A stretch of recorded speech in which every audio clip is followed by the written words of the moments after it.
Good afternoon my old family. मैं हूँ सरोज चौधरी, आपकी स्टोरी टेलर और राइटर, और आप सुन रहे हैं घायल इश्क। तो अच्छा लग रहा है आपको हमारा एपिसोड? पिछले एपिसोड को काफ़ी पसंद किया और कुछ लोगों ने कमी निकाली थी कि अपनी स्टोरी में कमी देखिए। आज वो भी मुझे समझ में नहीं आ रही कहाँ है। और मेरा जो एपिसोड है वो बहुत ही अच्छे चल रही है और सब अपना अपना प्यार देना स्टार्ट कर दिया है। यानी कि मेरी जो ये स्टोरी है ये बहुत ही अच्छी चल रही है, पूरी ऑडियंस इसे बहुत पसंद कर रही है, यानी कि हाथों हाथ ले रही है। तो चलिए ज़्यादा बकवास नहीं करते, यहीं से स्टार्ट करते हैं। थोड़ा सा पीछे बताएंगे हम कि जो उनका जो मिशन है वो चल रहा था और जंगल से वो आ गए थे और एक लोकेशन दी थी उन्हें, यानी कि एक घर में रुकना है उन्हें। तो वे उस घर में आ चुके थे और उस घर में आने के लिए मतलब कि उनको बता दिया था कि जो यहाँ पे जो घर जहाँ पे रुकेंगे वो यहाँ पे देख के चले गए, यानी कि अब शायद वो ना आए, तो इस वजह से सेफ़ है। तो उन्हें वहाँ रुकना था और वहाँ पे एक बूढ़ी अम्मा और बूढ़े बाबा रहते थे, जिन्हें हम दादा दादी भी बोल सकते हैं। ठीक है, तो चलिए स्टार्ट करते हैं। जो चाहत थी वो लेटी हुई थी। जो कनक है उसने जो शर्ट वगैरह है रिमूव करवाई थी ताकि दवाई लगा सके। तो जो हमारी कनक है वो दवाई लगाने लगती है और जब वो दवाई लगा रही थी तो उसका जो घाव था ना, दवाई लगाते हुए उस पर उसका हाथ जो है ना वो टच हो जाता है और एकदम से जो चाहत है उसके मुंह से एकदम से मतलब दर्द की आवाज़ निकलती है। वो बोलती है कि तभी एकदम से जो कनक है वो डर जाती है, वो कांप जाती है। वो तुरंत एकदम उसके जो पीछे कमर थी ना उस पे ही वो अपना सर रख कर लेट जाती है और बोलती है कि हम सॉरी, हम अच्छे से लगा रहे थे, वो हमारी फिंगर टच हो गई, हम सॉरी, हम सॉरी, प्लीज़ शांत हो जाइए, बहुत दर्द हो रहा है ना, जलन हो रही है ना, आई नो इससे जलन हो रही है, बस सब अच्छा हो जाएगा, कूल डाउन, कूल डाउन। और वो उसको ऐसे कर रही थी, लेकिन अनजाने में ही जो हमारी कनक है उसका जो फेस था ना, यानी कि उसका जो मुंह था ना, वो हमारी चाहत के बिल्कुल कंधे पे था।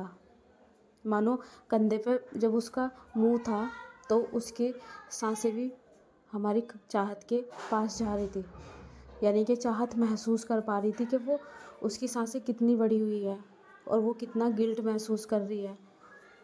तभी जो हमारी कनक है वो उसको मतलब कि इतना शांत करने में खो जाती है कि उसके जो मतलब नोज है वो उसके कंधे पे बार बार टच हो रही थी, मानो जैसे ऊपर से नीचे तक का वो उसको रोक रही है कि शांत हो जाओ। और वो टच हो रही थी और वो जो टच था ना, मतलब कि तो समझ सकते हैं यार आप कि मतलब कि कोई इंसान अगर छुए और ऊपर से गरम गरम सांसें आए तो सामने वाले की दिल की धड़कन बढ़ जाना कोई आम बात नहीं है। समझ सकते हो कि ऑलरेडी कितना भी स्वामी टाइप इंसान हो, एक बार तो मतलब कि थोड़ा सा नर्व या पिघल जाता है। और वही हालत चाहत की हमारी हो रही थी। तभी जो उसे थोड़ा 5 मिनट ऐसे ही हो जाता है, तभी चाहत बोलती है कि हम ठीक है, अपने आप को शांत करिए, प्लीज़ आप उठ जाइए। तभी एकदम से जो कनक है वो देखती है कि अरे मैं क्या कर रही, यानी कि वो अपने होश में आती है। और जैसे होश में आती वो तुरंत एकदम से खड़ी हो जाती और बोलती कि वो I am sorry, sorry, I am sorry, मैंने कोई जानबूझ के नहीं किया। और जो चाहत है उसे पता नहीं क्या हो जाता है, क्योंकि उसे ये चीज़ पसंद ही नहीं थी और वो टच हो रही थी। तो वो उठती है, उसे चादर को एक तरफ रखती है और शर्ट को लेती है, दूसरी तरफ भी उसने फेस कर रखा था। उसकी जो पीछे की कमर थी, पीछे का पूरा हिस्सा उसे विजिबल हो रहा था, मतलब कि हमारी कनक को। तभी वो एक टक बस देख रही थी। तभी जैसे ही उसका थोड़ा सा मूवमेंट होता है कि शायद उसे कोई देखने लग रहा है, तो दूसरी तरफ कर लेती है। तभी जो कनक है वो अपनी दांतों तले अपनी जीभ दबाती है और एकदम से आंखें मीच कर और लंबी सांस लेकर और अपने मुट्ठी बंद करके थोड़ा ऐसे छोड़ते रहे, बोलते हैं कि हाँ, हमें क्या हो गया। इस साइलेंट मोड के पास हम इतने करीब चले गए। नहीं, ये सड़ू कहीं की, मुझे क्या हो गया था? कनक, होश में आ जा, समझ के ये लड़की है। और कनक, तुम्हें लड़कियों में कोई इंटरेस्ट नहीं है, समझी तू? इसलिए जो है ना, ये सब हरकतें करना बंद कर दे। तभी जो चाहत है वो अपने कपड़े पहन चुकी थी, यानी कि शर्ट पहन चुकी थी, वो पीछे मुड़ते हुए बोलती है कि आप खुद से क्यों बातें कर रहे हो? तभी कनक बोलती है कि कुछ नहीं, वो क्या है ना, मेरे पास ना एक सन्नाटा इंसान है, वो मुझसे बात नहीं करता तो मैं खुद से ही बात कर लेती हूँ। तो एक्सक्यूज़ मी, मैं जा रही हूँ यहाँ से, इस कमरे से। आप कैसे भी अपनी शर्ट रिमूव कर सकते हैं और कुछ भी कर सकते हैं, ठीक है? और ये कह के वो चली जाती है। चाहत बोलती है कि इसको क्या हुआ है, मैंने क्या कर दिया? तभी जो चाहत है, उसके जो वॉच है, उस पर एक नोटिफिकेशन का साउंड आता है। तभी उसे नोटिफिकेशन को वो ऑन करती है और देखती है, तो उसमें सामने से मैसेज आता है कि ऑफिसर, आप करेक्ट लोकेशन पर पहुंच गए हो। तभी इधर से चाहत मैसेज टाइप करती है कि जी सर, हम उसी लोकेशन पे हैं। तभी उधर से मैसेज आता है कि गुड, आप उस लोकेशन पे ही रहो, तुम्हें कैसे ना कैसे यहाँ पे 2 दिन गुजारने हैं, क्योंकि अभी भी खतरा है। अभी भी हमें ऐसी शंका है कि उनके कुछ आदमी आसपास ही है। जैसे ही आप उनको मिलोगे, वो आपको गोली से मार देंगे। मतलब हमें ये इन्फॉर्मेशन मिली है। तभी इधर से जो चाहत है वो मैसेज करती है कि सर, पर वो तो यहाँ इस घर को एक बार देख के चले गए। तभी उधर से मैसेज आता है कि वो उनकी चाल भी हो सकती है, मतलब वो वापस भी आ सकते हैं। ज़रूरी नहीं है एक बार उन्होंने चेक कर लिया दोबारा ना आए। आपको बिल्कुल भी घर से बाहर नहीं निकलना, बिल्कुल भी। जैसे कैसे आप 2 दिन तक का अंदर ही रहिए। तभी इधर से जो चाहत है बोलती है कि जी ऑफिसर, हम ऐसे ही करेंगे। तभी एक मैसेज आता है कि गुड, और हाँ, हमारा मिशन यहीं पे ख़त्म होता है। तो आप अपने रास्ते, हम अपने रास्ते, और आपको पता है ना। तभी इधर से मैसेज आता है कि जी ऑफिसर, हम आपको नहीं जानते और ना हम हमें आप जानते हैं। तो बस आप अपनी जगह पे जाइए और हम अपनी जगह पे। तो चलिए, ध्यान रखना अपना ऑफिसर, हम मिलते हैं कभी, अगर संभव हुआ तो। तभी इधर से चाहत बोलती है कि जी ऑफिसर, और वो अपनी जो घड़ी है उसको ऑफ कर लेती है। तभी जो चाहत है वो जाती है थोड़ा सा आगे, तो देखती है कि सामने जो है, जैसे होता है ना लिविंग एरिया, उसमें जो कनक है वो बैठी हुई है। और वहाँ पे जो है ना, वो बूढ़ी अम्मा और बाबा बैठे हुए हैं। यानी कि हम इनको बोल सकते हैं कि दादा दादी, क्योंकि वो दादा दादी की उम्र के हैं, तो दादा दादी बोल रही थी कनक। तो उनके बीच में बैठ के वो बोलती है, और उन्होंने कुछ बनाया था, यानी कि दादी जी ने कुछ बनाया था और कनक को बहुत पसंद आया था। तभी जो कनक है वो बोलती है कि आपको पता है दादी, ये हमें बहुत पसंद है, बहुत ज़्यादा पसंद है। वो गेट के पास खड़ी होकर बस उसे देख रही थी, और वहाँ पे कनक अपनी बकवास करे जा रही। आपको पता है दादी, ये ना मुझे इतना अच्छा लगता है, मम्मी मम्मी जब भी मेरे मेरे को मन करता है ना, मुझे बना कर देती है। अच्छा, तुम्हारी मम्मी इतना अच्छा खाना बनाती है? हाँ, बहुत अच्छा बनाती है। पता है ना, जब मैं घर पहुँच जाऊँगी ना, तो मैं आपके बारे में उन्हें बताऊँगी, पता वो बहुत खुश होएंगे। अच्छा बेटा, तुम अपनी मम्मी को मिस कर रही हो? नहीं नहीं, तो थोड़ी सी तो याद आ रही है। कोई नहीं बेटा, आप चले जाना। तभी दादाजी बोलते हैं कि अरे उसे छोड़ो, बच्ची को तुमने दुखी कर दिया। ये देखो बेटा, ये जो चटनी है ना, ये मैंने बनाई है, ये नारियल वाली चटनी है। और ये देखो, तुम्हारी दादी ने ये बनाई है इडली, इससे खाओ तुम। अच्छा, मुझे इडली बहुत पसंद है, पता है मेरे भैया को बहुत पसंद है इडली। वो जब भी बाहर जाते थे ना, तो मेरे लिए इडली लाते थे। एक ही अंकल की दुकान थी जो मैं बचपन से वहाँ से खाती थी। कोई बात नहीं बेटा, अब आप घर चले जाओगे ना तो खाना। अब देखो, सेंटी मत होना जब तक हमारे साथ हो। नहीं नहीं दादाजी, मैं सेंटी क्यों होंगी? ऐसा थोड़ा है ना कि मैं अपने घर वालों से बिछड़ गई हूँ। अपने घर चली जाऊँगी मैं, आज नहीं तो कल चली जाऊँगी यार। जानना तो होगा ही ना मुझे। तो मैं अफ़सोस नहीं कर रही, मैं बहुत स्ट्रॉन्ग हूँ। तभी दादी बोलती है कि हाँ, ये हुई ना बात, बहुत स्ट्रॉन्ग हो। वैसे बेटा, आपको ये जो जो सूट है ना, बहुत अच्छा लग रहा है। आपको पता है, तेरे दादाजी को मेरे ऊपर ये सूट बहुत पसंद था। सच में दादाजी? हाँ। मैं ना आप ये कह सकते हो कि मेरी ये पहली कमाई थी, जब मैं इनके लिए कुछ तोहफ़ा लेके आया था और इनको दिया था ये। और जो है, हमारी सगाई हुई थी।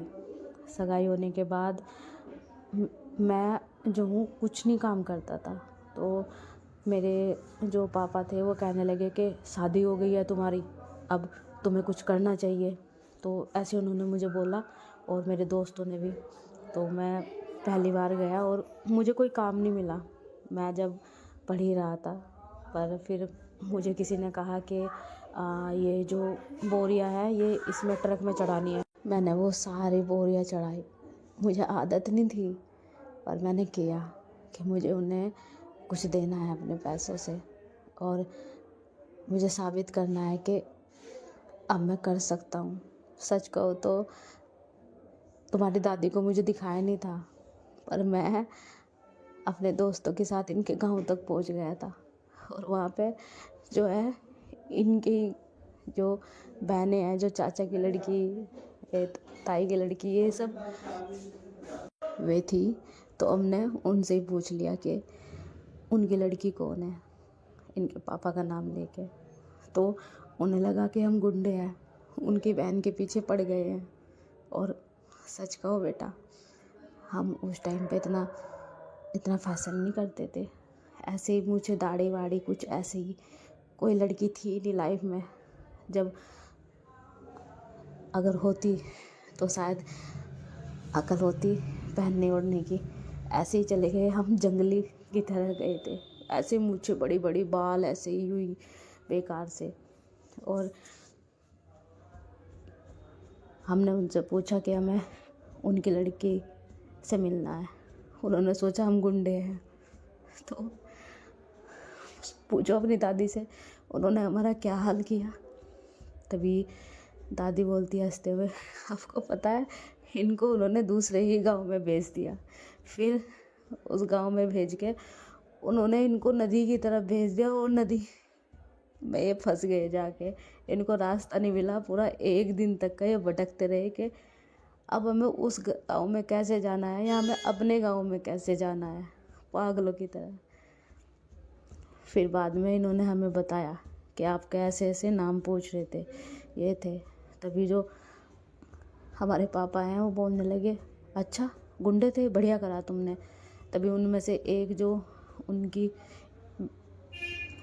जो फ्रेंड थी ना, यानी कि हमारी ताई की लड़की की फ्रेंड थी, उन्होंने कहा कि पता नहीं क्या नाम करके बोल रहे थे। तो फिर तुम्हारे दादाजी का नाम बताया। तो फिर पापा ने बोला, अरे ये तो वही है जिसके साथ हमने इनका रिश्ता तय किया है। फिर हमें अफसोस हुआ, फिर उनको ढूंढा, फिर जाके वहीं पे ही पड़े भूखे प्यासे। तब जाके इनको घर पे लेके आए पापा। और ये घर पे आए और सब उनको देख के हंसने लगे कि उनके साथ क्या हुआ। और इन पर बहुत तरस आ रहा था सबको। इनकी हालत इतनी ख़राब थी, हालत तो उनकी पहले से ही ख़राब थी, क्योंकि ये ऐसे ही आ गए थे एक नॉर्मल सी चप्पल में और लूज शर्ट में, और पैंट जैसे मानो रस्सी से बांध रखी हो। तभी कनक बोलते हैं, क्या सच में? वाओ! वैसे दादाजी, आपको एकदम से इनको देखने की लगी हो ना, हाय प्यार होता ही ऐसा है। और जब ये कनक ऐसे बोलती है ना, तो एकदम से उसके चेहरे पर सैडनेस आ जाती है, क्योंकि उसके साथ ऐसा हुआ। तो अब ऋषभ उसकी बातों में कहीं से भी कहीं नहीं था। वैसे तो कहीं था ही नहीं, लेकिन वो चीज़ जैसे वो भूल गई थी। तभी एकदम से दादी बोलती है कि बेटा क्या हुआ? नहीं दादी, कुछ नहीं। तो आगे नहीं सुनेगी क्या हुआ? हाँ, क्या फिर क्या हुआ? तो दादाजी आप देख पाए दादी को? नहीं बेटा, तब भी तेरी दादी को देखने के लिए मुझे पूरी रात तक वेट करना पड़ा। इसका मतलब आप रात में मिले थे? नहीं नहीं, जब मैं जाने लग रहा तो मेरे दोस्त ने मुझे कॉल नहीं मारी कि साले तू इतनी बड़ी मुसीबत भर के भूखे प्यासे 1 दिन हो गए तुझे, दूसरे दिन हम घर जाने वाले हैं, इतना बुरा हाल करा और जिसे देखने आया था तूने उसकी एक झलक भी नहीं देखी। तो कहा तो मैं क्या करूं? तो मेरे दोस्त ने बोला कि कुछ ना कुछ ऐसा कर कि जिससे वो बाहर आ जाए। तो क्या करूं? तभी एकदम से जो मेरा दोस्त है ना, वो मेरे पैर पे बहुत तेज मारता है और कहता है अबे मेरे मार क्यों रहा है? तो कहा पे मार रहा हूँ, एक्टिंग कर एक्टिंग कि तेरे पैर में बहुत ज़्यादा दर्द है, देख सारे देखने आएंगे। तो मैंने ऐसे ही करा, इसने मेरे पैर पे मारा, बोला मेरा पैर दर्द होगा, सारे भाग के आए, क्या हुआ क्या हुआ दामाद जी क्या हुआ? पैर में दर्द होगा, ये होगा। वहाँ बैठ गई तो सबको बोला अरे कुछ लाओ लगाने के लिए। तो फिर दादाजी फिर आई दादी। हाँ, तब तक मुझे नहीं पता था, पर एक रेड कलर का सूट पहन के और 2 चुटिया बांध रखी थी उसने, वो भाग के आई और कोई लेप है वो बना के लाई। तभी वो लगाने लगी और तभी जो कनक है वो बोलती है कि और बताओ ना, आपने कैसे पहचाना? पता नहीं बेटा, प्यार को पहचाना नहीं जाता। पता नहीं, मुझे इनके नाम से ही प्यार हो गया था। वो प्यार इनसे मिलने के लिए मुझे वहाँ ले आया था। मैंने पहचाना था क्योंकि इनकी आंखों में आंसू थे और फिक्र थी। ये परेशान हो गई थी, कहाँ चोट लगी है, इतनी सी देर में लेप बना के ले आए और पागलों की तरह हमारे पैर को देख रही थी। तो बस हम पहचान गए कि यही है हमारी वाली। वाह दादाजी, क्या बात है यार। इसका मतलब दादाजी जो प्यार होता है ना, वो ऐसा नहीं कि आप उससे मिलो या कुछ करो या उसके साथ वक्त बिताओ, नहीं, मतलब आपने फील किया, आपको फील हो गया। हाँ, प्यार शक्ल देख के नहीं होता। प्यार के लिए ज़्यादा वक्त बिताने की ज़रूरत नहीं होती। प्यार फील होता है बेटा। मैंने इतनी दूर से फील किया, इनके गांव तक पहुंच गया। इतना बुरा हाल हुआ, पर एक दिल में कसक थी कि उसे देखूं। पर दादी जी तो बहुत खूबसूरत है, अगर वो खूबसूरत ना निकलती तो वैसे होती तो भी कुछ फ़र्क नहीं पड़ता बेटा। खूबसूरती तो यहाँ मैटर ही नहीं कर रही थी। मुझे तो बस इनके बारे में बताया गया था कि तुम्हारा जीवन साथी है वो, बस इतना ही बहुत था मेरे लिए। और ये सच में बहुत खूबसूरत थी। नहीं भी होती तब भी मेरा प्यार कम नहीं होता, तब भी वही चीज़ रहती। तो ज़्यादा समय की ज़रूरत और खूबसूरती बेटा ये मायने नहीं रखती। अगर आपको दूर से ही फीलिंग हो जाना और फील कर जाए, आपका दिल अटैच हो जाए, तो समझ लेना आपको सच्चा प्यार हो गया है। और सच्चे प्यार में ना पैसा, ना खूबसूरती, ना टाइम, कुछ नहीं। और आज इस उम्र में हम दोनों साथ हैं। अगर मैं गुस्सा हो जाता हूँ तो ये चुप हो जाती हैं, और अगर इन्हें गुस्सा आ जाता है तो मैं चुप हो जाता हूँ। इनके लिए मैं बच्चा बन जाता हूँ तो कभी बड़ा बन जाता हूँ, तो कभी ये मेरी माँ बन जाती है, तो कभी मेरी पत्नी। सब रिश्ते हम एक दूसरे में ही ढूंढते हैं। अच्छा, हाँ, आपकी तो किसी को ज़रूरत पड़ती नहीं होगी। हाँ, ये कह सकते हैं। हमारे 2 बच्चे हैं और दोनों को हमने इतना पढ़ाया लिखाया, बहुत उनके मर्जी के हिसाब से। एक बेटी मुंबई चली गई, उसकी शादी होगी, और उससे पहले ही वो मुंबई काम कर रही थी। वो बहुत बड़ी इंजीनियर थी। वहीं पे उसका नंबर आया, सब कुछ, और वहीं पे उसने लड़का पसंद कर लिया और वहीं से ही बोल दिया कि मैं शादी कर रही हूँ, हम शादी कर रहे हैं, इमरजेंसी में आप आ जाओ। तो हम किसी काम में फंसे हुए थे, हम जा नहीं पाए, बस शादी करके आ गई। हमने सबको यहाँ रिसेप्शन दिया, सबको बता दिया कि हमारी लड़की ने शादी कर दी। तो मेरी लड़की एक वक्त में रोकी भी कि बेटा आप जा रहे हो ना, तो जाओ आप दामाद जी के साथ। मेरी बेटी कहने लगी नहीं, हम आपको लेके जाएंगे, हम आपके साथ रहना चाहते हैं। तो हमने मना कर दिया, जब आपने डिसाइड कर ही लिया है आप जाइए। पर दादाजी वो तो आपको ले जाना चाहती थी, फिर आप गए क्यों नहीं? और अपने बच्चों के साथ तो सब रहते हैं ना। नहीं बेटा, अगर सच में ही बच्चे को ले जाना होता है तो वो जाता ही नहीं है। मतलब दादाजी, अगर सच में ऐसा होता तो वो पहले हमारे पास आती और बोलती कि मैं शादी कर रही हूँ और उनके साथ शादी करके मैं वहीं जाना पड़ेगा जो जैसे लड़की जाती है, और आप हमारे साथ चलोगे। लेकिन सिर्फ वो पूछने आई थी, और इतने तो हमें पता है ना कि कौन बच्चा अपने माँ बाप को साथ ले जाना चाहता है और कौन पूछता है। अच्छा हाँ, ये भी है दादाजी, शायद वो फॉर्मेलिटी निभाने। पता नहीं बेटा, मैं अपने ही बच्चे को क्यों बदनाम करूं। अगर उसका मन है अपने पति के साथ रहने का तो अच्छी बात है, क्योंकि शायद उसका पति भी अपने माँ बाप के पास नहीं रहता। और जब मेरी बेटी ने अपने पति के माँ बाप से अलग करके रख लिया और फिर वो हमें रखे और उसके माँ बाप छुड़वा दे, तो बेटा हमारा अधिकार नहीं बैठता। अगर हमारे दामाद के माँ बाप रहते और उनके साथ ही रहते तो शायद एक बार हम सोच भी लेते। लेकिन बेटा इतना भी नहीं है कि हम उसके माँ बाप की जगह हम ले सकें।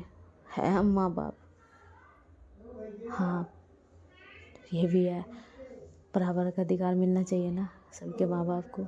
हाँ, और बेटा भी तो है ना जिसके आपने कपड़े दिए थे। हाँ बेटा भी है, उसकी उड़ान भी बहुत ऊपर है। मतलब बस एक दिन आया, बोलने लगा कि मुझे विदेश जाना है, मेरे सारे दोस्त जा रहे हैं, मुझे लंदन पढ़ना है। ऐसे तो वहाँ तो बहुत महंगी होती है पढ़ाई, तो फिर कैसे? हाँ, मैंने अपनी सारी जमा पूंजी बेच दी। बेटी का फ़र्ज़ निभा देता तो बेटे का भी निभाना था, तो सारी जमा पूंजी बेच दी और बेच के जो है उसका पासपोर्ट वगैरह सब जो है उसका एजुकेशन वीज़ा पर वहाँ भेजा।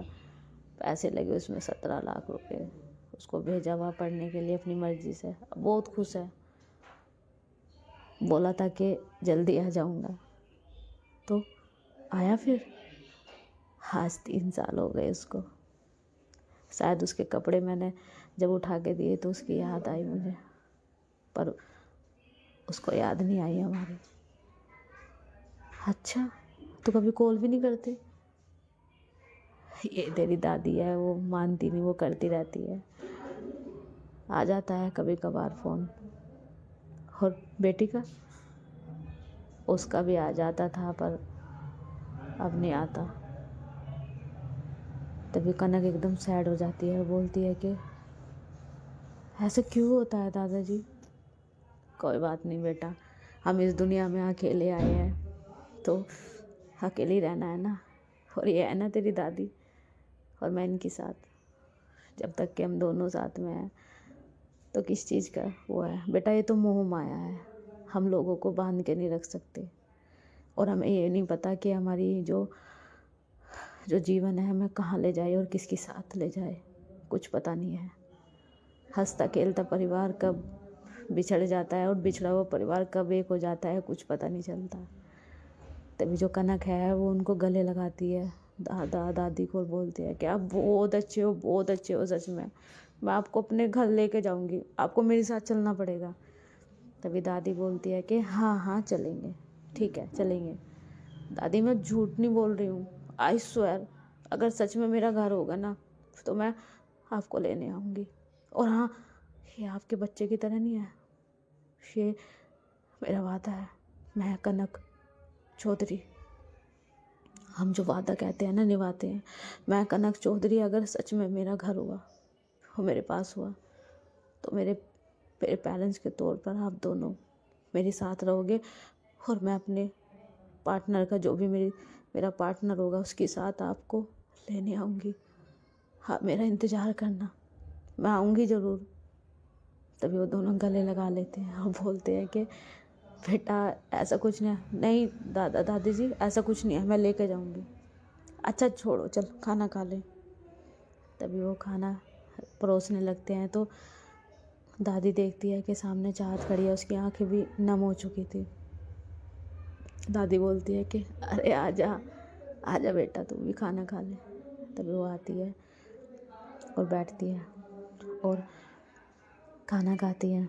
जो चाहत है वो कनक की तरफ देख रही थी और दादा दादी की तरफ देख रही थी। एक दिल में उलझन तो उसकी भी थी, क्योंकि चाहत को पता था, या शायद उसने भांप लिया था कि अब जैसी ज़िंदगी है ना, ऐसी नहीं रहने वाली। शायद कुछ ना कुछ प्रॉब्लम होगी। और चाहत, उसे तो अभी अभी प्यार मिलना स्टार्ट हुआ था अपनी माँ का, सही से मिल भी नहीं पाया था। तो वो जहाँ भी प्यार देखती है उसकी आंखें नम हो जाती हैं। तभी वो वहाँ खाना खा लेते हैं।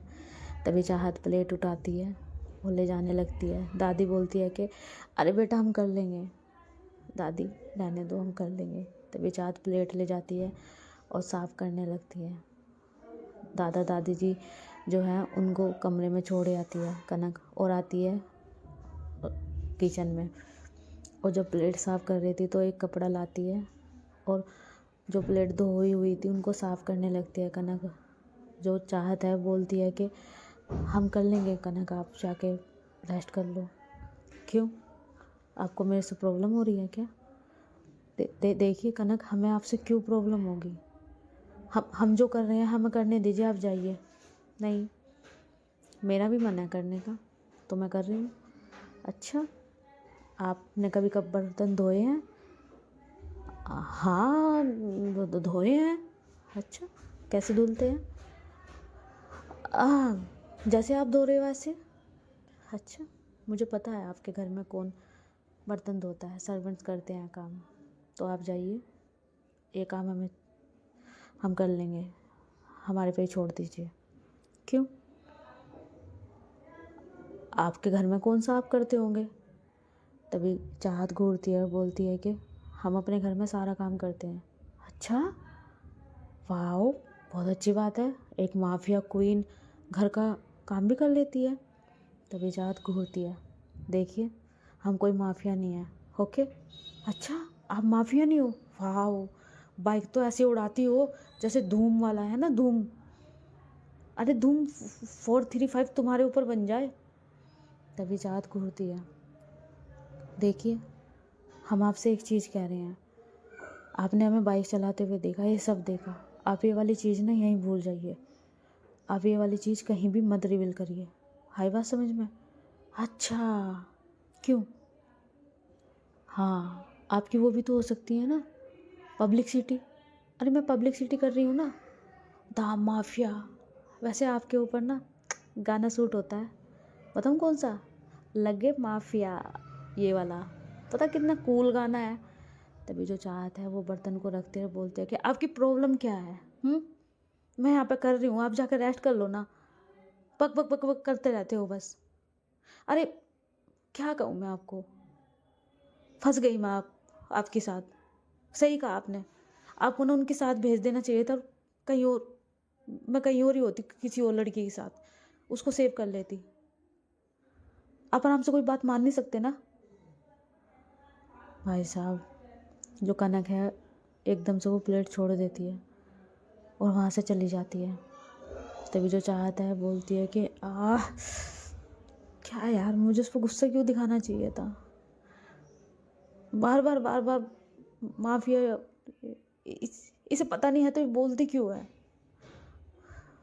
मैं वैसी कई चीज़ों में फंसी हुई हूँ। तभी जो है अपनी प्लेट व्लेट धोती है, सब सारी क्लीन करती है।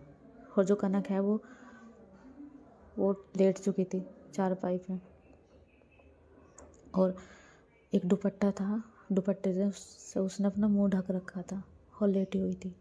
होता है ना, अपना जो हाथ है वो अपनी फोरहेड पे रख के, और दुपट्टा उसका येलो कलर का सूट था, वाइट कलर का दुपट्टा था, बहुत ही प्यारा सूट था उसका। और उस वाइट सूट में उसका उसका जो चेहरा है दिख रहा था। कनक थी बहुत खूबसूरत। तभी जो चाहत है वो आती है अंदर, वो देखती है कि जो कनक है वो बिल्कुल भी कोई आवाज़ नहीं कर रही, और चाहत को बुरा भी लगता है। तभी वो देखती है, एक चटाई थी वहाँ पे, वो चटाई बिछाती है और वहाँ से जो कनक के पास जाके एकदम से पिल्लो लेने लगती है। तभी जो कनक है, मतलब उसके पास ही जाके पिल्लो था वो उठाने लगती है। जो कनक है, कनक के पास उसका जो फेस था ना वो आ जाता है। एकदम से कनक उसको धक्का देती है। ओ भाई साहब, जैसे धक्का देती है वो एकदम से गिरती है और उसका फिर से घाव में से ब्लड निकलना होता है। आउच! तभी एकदम से कनक आती है, बोलती है हम सॉरी सॉरी, वो सो सॉरी। हाँ, आप हमारे इतने नज़दीक क्या करने आ रहे थे आप? अरे मैं कुछ नहीं करने आ रही थी, मुझे पिल्लो चाहिए था। हाँ हाँ। तो वो देखते हैं, 1 मिनट, तो फिर से ब्लड निकलने लगा। 1 मिनट, मैं कुछ करती हूँ। नहीं, आप कुछ मत कीजिए, प्लीज़ प्लीज़, हम कर लेंगे। अरे चुप रहिए आप, कुछ भी। तभी एकदम से वो फर्स्ट एड बॉक्स उठा के लाती है और जो चाहत है उसको ज़बरदस्ती करके बिठाती है, और चाहत बोलती है कि हम कर लेंगे ना, हमने बताया ना। तभी कनक को गुस्सा आता है, बोलता है कि चुप रहो तुम, बहुत होगा तुम्हारा, पता नहीं अपने आप को क्या समझते हो, खड़ूस कहीं के। चुप रखो, चुप हो जाओ बिल्कुल। तभी जो चाहत है वो चुप हो जाती है। तभी वो एकदम से जो शर्ट है उसके बटन खोलती है। तभी चाहत बोलती है कि क्या कर रहे हो? मैं कर लूँगी ना। मैंने कहा ना चुप रहो, और मुझे कोई शौक नहीं है आपको ऐसे देखने का। तभी वो एकदम से बटन खोलती है, और उसने आंखें बंद कर रखी थी, और चाहत उसकी आंखों में देख रही थी। उसकी प्यारी सी आंखें बंद, इतनी बड़ी बड़ी, और इतनी प्यारी लग रही थी ना। उसकी शर्ट निकालती है और बोलती है कि अब दूसरी तरफ फेस करिए। तभी वो टर्न हो जाती है। अब मैं आँख खोलूँ? हाँ। तभी वो खोल लेती है आँखें। तभी जो है अब वो देखती है, उसको काफ़ी चोट लग रही थी। तभी वो क्लीन करती है, वो चाहते एक भी उफ तक नहीं करती कुछ भी। और जो कनक है, पता नहीं क्यों उसे दर्द सा हो रहा था। कुछ भी हुआ तो ये लड़कियों को बचाते हुए ही, और शायद कनक इसलिए चाहत को कुछ नहीं बोल रही थी, क्योंकि इतनी लड़कियां सेव करी थी उन्होंने, और उन लड़कियों का क्या हाल होता ये कनक को पता था। तभी वो लगाती है, और कनक की आंख से एक आंसू आ जाता है। तभी जो कनक है वो सासू को देखती है, बोलती है कि मुझे क्या हो रहा है? तभी चाहत बोलती है कि क्या हुआ? नहीं कुछ नहीं, लगा दी दवाई, जल्दी लगा दो ना।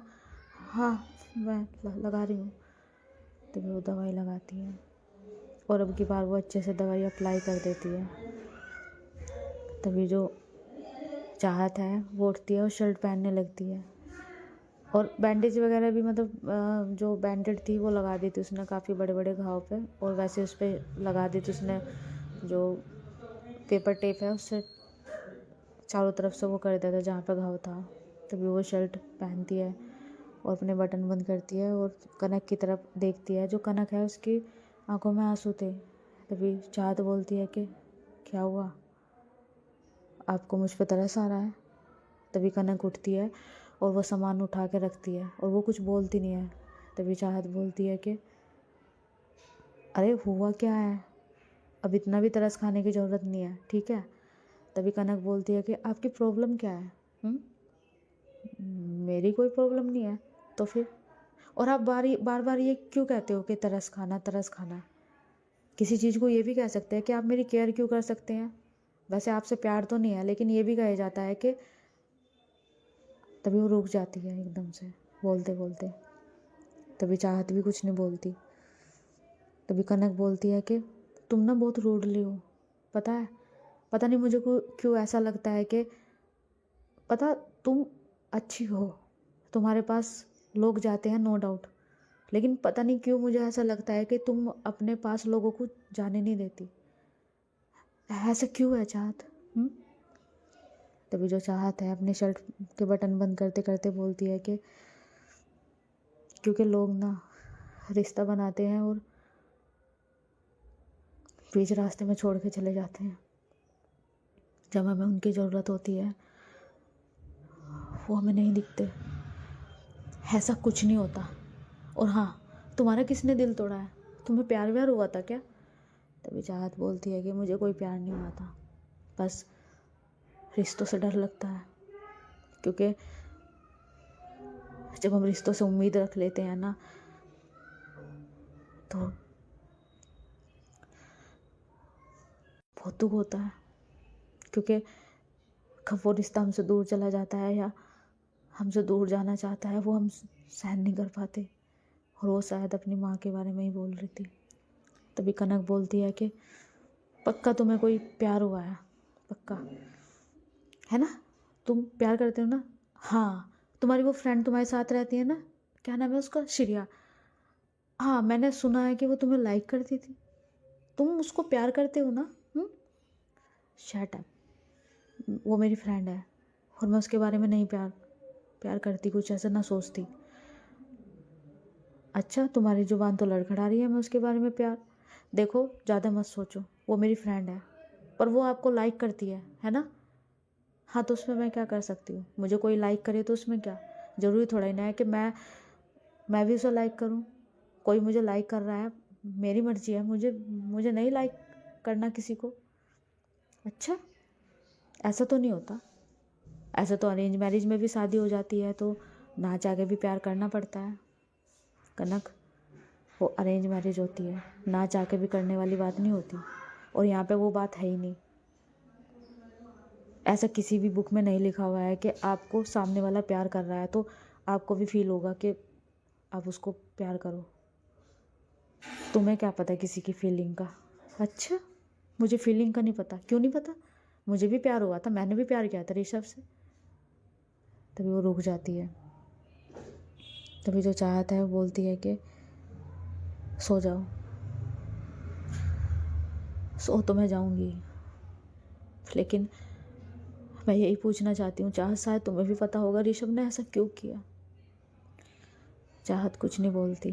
तभी जो कनक है वो जाती है सामने और बोलती है कि आप तो वहाँ रहते थे ना, ऋषभ आपके पास रहता था ना, बताओ ना उसने ऐसा क्यों किया। देखो देखो कनक, तुम्हें मिसअंडरस्टैंडिंग हुई है। ऋषभ ने ऐसा कुछ नहीं किया है। वो वो कुछ और प्रॉब्लम है शायद। अच्छा, आप अपने भाई को बचा रहे हो यहाँ पे। उससे तो मैं जाके पूछ ही लूँगी कि उसने क्यों किया ऐसा। मेरे से प्यार भरी बातें की और मुझे मुझे यहाँ मैं सोच भी नहीं सकती, मेरी रूह कांप जाती है कि उसने ऐसा प्लान किया इतना बड़ा। देखो चाहत, तुम मेरे पे कितना भी एहसान कर रहे हो, तुमने मुझे बचाया हो, वो तुम्हारी मानता है या अपने भाई के लिए तुमने करा हो। पर कुछ भी हो, मेरे साथ कुछ भी हो सकता था, लेकिन फिर भी मैं तुम्हारे भाई को छोड़ूंगी नहीं। उसे मैं सज़ा दिलवा कर रहूँगी। मैं सब बताऊँगी। तभी एकदम से चाहत बोलती है कि देखो देखो कनक, तुम्हारे साथ ऐसा हुआ था, वो ऋषभ ने वो किसी और ने किया था। वो बाद में डिसाइड हो जाएगा, पर तुम बच गई ना। तुम्हें मैंने बचा लिया ना। ऋषभ ने मुझे मुझे मुझे बोला था कि दीदी दी वो तुम्हें ऋषभ ने, पक्का तुम्हें ऋषभ ने? हाँ हाँ, मुझे ऋषभ नहीं बोला था। वो तुम्हारे साथ गया था, पर कुछ कुछ लड़के थे जिन्होंने प्लान किया। वो वो तो बहुत खुश था। वो खुद प्लान का शिकार बना है। मतलब हाँ, वो वो जहाँ तुम गए थे वहाँ पे कुछ प्लान करा कुछ लड़कों ने। और वो ऋषभ को नहीं जानते थे। वो ऋषभ का पीछा करने लगे। तो हाँ, वो यही जिन्होंने लड़कियों को किडनैप करा यही थे वो शायद। और उन्हें ये पता था कि ट्रिप आई हुई है यहाँ पे, और तुम्हें देखा दोनों को। तो ऋषभ तुम्हें वहाँ लेके गया। ऋषभ को भी उन्होंने किडनैप कर लिया था। ऋषभ को सच में? हाँ, ऋषभ को किडनैप कर लिया था। फिर वो बच गया। वो बच के फिर कैंप आया, फिर उसने मुझे मुझे बताया। तो फिर अच्छा, ऋषभ के साथ भी, हाँ हाँ, वो भी प्लान में ही था, मतलब कि उनके प्लान में था। वो बच के आया, उसने ही बताया। अच्छा, तो तुम जब आए हो मुझे, हाँ हाँ, तो तुम हो कौन? तुम तुम क्यों बचाने गए? वो कनक, तुम जो छोड़ो, देखो तुम्हें कसम है, तुम्हारे पापा की तुम्हें कसम है, तुम्हारे भाई की कसम है, बताओ, वरना मैं ऋषभ को सजा दिलवाऊंगी, मैं सच में बता रही हूँ। अच्छा ठीक है। वो वहाँ, वो हम हम शूटर हैं। शूटर मतलब हम ओलंपिक की तैयारी कर रहे थे, तो हम शूटिंग करते थे। तो वहाँ पे जो पुलिस होती है खुफिया, तो उनके मिशंस होते हैं, तो वो हमें, आगे मैं इससे ज़्यादा नहीं बता सकती, बस वो कभी कभार हमारा जो निशाना है अच्छा है, तो हम किसी भी उनके जो मिशन है उसमें बुला लेते हैं, कभी कभार बुला लेते हैं। वैसे हम ओलंपिक की तैयारी कर रहे हैं। अच्छा, तुम तो टीचर बनना चाहते थे। तो तुम्हारे घर में पता है? नहीं, अभी किसी को नहीं पता है, वो बस ऐसे ही। तो हम ये मिशन नहीं करना चाहते थे, बट हमें हमें पता था, हमने आज तक कोई मिशन नहीं किया, हमें पता था, बस हमने इन्फॉर्म किया। और आप हमारे भाई को गलत ना समझे, इस वजह से इस मिशन में हमने बोला कि हमें भी ले लो। वो हमें ले नहीं रहे थे, अभी हमें तैयार नहीं है। हम कोई पुलिस कोई ऑफिसर कुछ नहीं है, हम कुछ नहीं है हम। नहीं, मैंने सुना आप ऑफिसर बोल रहे थे। नहीं, ऑफिसर वो ऐसी, वो अगर आप ऐसे जाओगे किसी की मदद करने, तो नाम से पता नहीं होता इसमें, बस मुझे इसकी जानकारी है।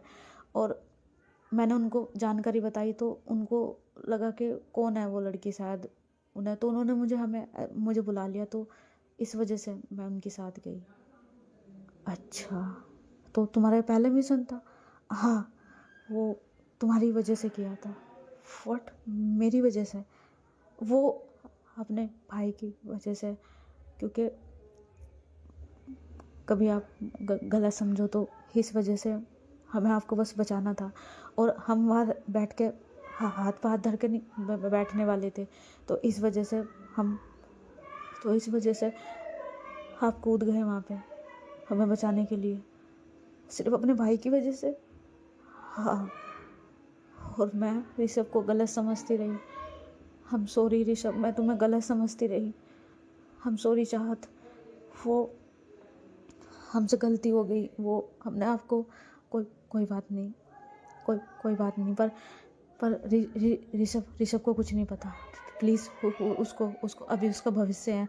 वो अगर पुलिस में चला गया ना, तो पता है ना कि उसका कैरियर बर्बाद हो जाएगा, उसका नाम उसमें आ जाएगा, क्रिमिनल में। ओके, नहीं करेंगे। आप शांत हो जाओ, बैठो यहाँ पे। कनक चाहत को बिठाती है, और कनक भी बैठ जाती है, बोलती है कि मुझे बस ऋषभ पे गुस्सा आ रहा था, पर ऋषभ को सज़ा दिलवाती, पर ऋषभ सही था, और उसने मेरी जान बचाने के लिए तुम्हें भेजा, और तुम अपने भाई के लिए। मैं तुम्हें हमेशा गलत समझती रही, बोलती रही कि तुम्हारी बहन तुम्हारे लिए बस एक दुश्मन की तरह है, बस हर वक्त ऑर्डर देती रहती है, दूर रहा करो, और मैं छीनना चाहती थी। हम सॉरी चाहत। और जो चाहत है वो कुछ नहीं कह रही थी, बस सोच रही थी कि अभी कनक को पता नहीं है, बस कुछ भी बड़ा ना हो, कोई भी कुछ सोचे ना, और ये जो चीज़ जैसे कनक ने समझ ली, ऐसे इसके घर वाले भी समझ ले, और मेरे घर वाले भी।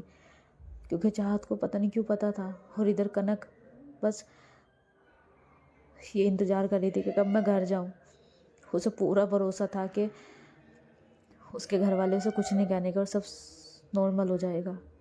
पर उसे ये नहीं पता था कि उसके इतना बड़ा उसके जीवन में तूफान आने वाला है। तभी जो चाहत है वो बोलती है कि कनक, वो आप लेट जाइए, हम लेट रहे हैं। ओ नहीं, आपको चोट लग रही है, आप यहाँ लेट जाओ, हम लेट जाएंगे वहाँ पे। नहीं नहीं कनक, आप पे ऐसे लेटे नहीं जाने का, और कई दिन हो गए आप अच्छे से सो नहीं पाए। लेट जाओ, हमें आदत है ऐसे लेटने की। नहीं नहीं, हम लेट जाएंगे। देखो कनक प्लीज़, हमें पता है कि आप एक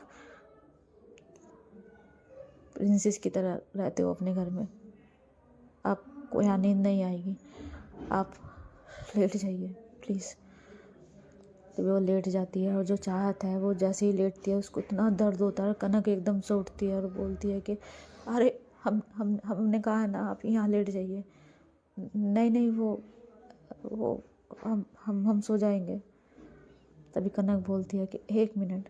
तभी वो एकदम से जाती है और जो चाहत है उसको थोड़ा टर्न करती है और बोलती है कि, और तकिया लगाती है उसकी तरफ मतलब थोड़ा पिल्लो अटैच कर देती है, और बेचारी वो थोड़ा सा उल्टे सा ना हो, थोड़ा सा उसको सटीक से लगा देती है। होता है ना थोड़ा सा मुड़ के पड़ना, बैक साइड से उससे सो ही नहीं जा रहा था। तभी जो कनक है वो बोलती है कि हम सॉरी चाहत, ये सब हमारी वजह से हुआ है, हम सॉरी। तभी उसे चादर उड़ा देती है और कनक लेट जाती है और चाहत की तरफ देख रही थी बस। वो चाहत की तरफ देखती देखती कब सो जाती है, क्योंकि उसका मन शांत हो चुका था। उसके मन में बस यही था कि ऋषभ ने ये सब कुछ किया, और चाहत के लिए ये था कि चाहत एक माफिया क्वीन है या वो है, उसने उसके डाउट क्लियर कर दिए थे। और उधर चाहत, उसके दिमाग में तो बहुत सारी चीज़ें चल रही थी कि पता नहीं ये चीज़ कहाँ तक जाए, मेरा भाई बच भी जाएगा या नहीं, क्या होगा, और वहाँ ऋषभ ने सब संभाल लिया या नहीं संभाल लिया, क्योंकि कुछ नहीं पता था क्या करे क्या नहीं। चाहत इसी उसमें थी, और अब वो भी सो जाती है। और उधर जो है, उधर तो बस हल्ला मचा हुआ था। पंडित जी के घर तो बस चाहत को कोसना ही हो रहा था, लेकिन पंडित जी जो है अपने मुंह से शब्द नहीं निकाल रहे थे, मानो वो वेट कर रहे हो अपनी बेटी का कि वो आए और आके बताए कि पापा नहीं ऐसा नहीं ऐसा था। और उधर जो है कनक के पापा, वो जो है सब लोगों को उसने बोल दिया था, जहाँ भी मिले जब भी मिले पकड़ के लाओ। और हाँ, उन्होंने मंडक लगवा दिया था। तभी सब बोलते भी आए कि आप पागल बन रहे हो, आप ऐसा क्यों कर रहे हो, लेकिन नहीं, उसके पापा ने जो बोल दिया था वो था। और मीडिया भी जो है उन्होंने भी सारे में खबर फैला दी थी। और इधर जो अर्जुन है वो बोलता है कि पापा आप समझ क्यों नहीं रहे हो, हमारी कनक ऐसी नहीं है, आप उसे सज़ा देने पे क्यों लगे हुए हो। अच्छा, सज़ा देने पे मैं लगा हुआ हूँ? बेटा सज़ा तो वो दे के चली गई हमें, उसके बिना मेरी हालत ख़राब हो रही है, ऐसे कैसे कर सकती है वो, है। और देखना देखना, इन दोनों की जो शादी है ना मैंने उस पंडित पे ही करवाई। क्या क्या क्या पापा, मतलब ये कि जो कनक के साथ गई है ना वो चाहत, उसका ही बाप इन दोनों की शादी करेगा। देख उसके बाप पे क्या बीतेगी, पता चलेगा उसे जो मेरे पे बीत रही है। तभी अर्जुन बोलता है कि पापा उनकी क्या गलती, वो भी तो हमारी की तरह परेशान हो रहे हैं। वो कुछ बोल भी नहीं रहा, उसे अब भी अपनी बेटी पे यकीन है ना। मैंने भी उस पंडित का घमंड तुड़वा दिया, हमारे ही घर पे रह के हमारे उस पर हमें ही हमारे साथ इतना बड़ा धोखा दिया उन्होंने, उसकी बेटी ने, और उसने, इसकी सज़ा तो उन्हें मिलेगी। और तू उस पंडित को बोल देना जाके कि तैयार हो जा अपनी बेटी के मंत्र पढ़ने के लिए। तभी जो अर्जुन है बोलता है कि पापा क्या, पापा वापा कुछ नहीं, उन दोनों की शादी होगी, और शादी वो पंडित। तो चलिए बताइए आपको एपिसोड कैसा लगा।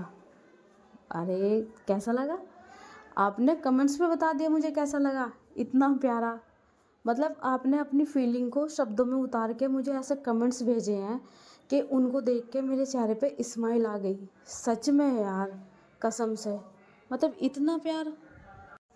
सच में यार, क्या कमेंट्स करते यार, कितने बड़े बड़े। और हमारे कुछ फैंस हैं तो वो इतना प्यार दे रहे हैं, बहुत ही। और जब मैं कमेंट्स पढ़ती हूँ ना, हाय, मज़ा आ जाता है। फिर मुझे उनके कमेंट्स के जवाब देने में भी मज़ा आता है।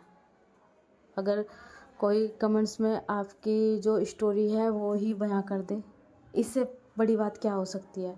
इसका मतलब उसने इस स्टोरी को बहुत अच्छे से फील किया है और जो है वो कमेंट्स में उतार दिया है। तो बस यही हम चाहते हैं कि आपको पसंद आए। और सच में हर एक एपिसोड जैसे जैसे आगे बढ़ रहा है, धमाल मचा रहा है। सच में आज ये होगा तो कल क्या होगा, ये सस्पेंस भी छोड़ रहा है सही में। और कॉमेडी, इमोशन और प्यार, सब कुछ इसमें आपको मिल रहा है। तो चलिए, अब हमें भी इजाज़त दीजिए, हम जा रहे हैं। फिर कल नए एपिसोड के साथ मिलते हैं। Bye bye, love you guys.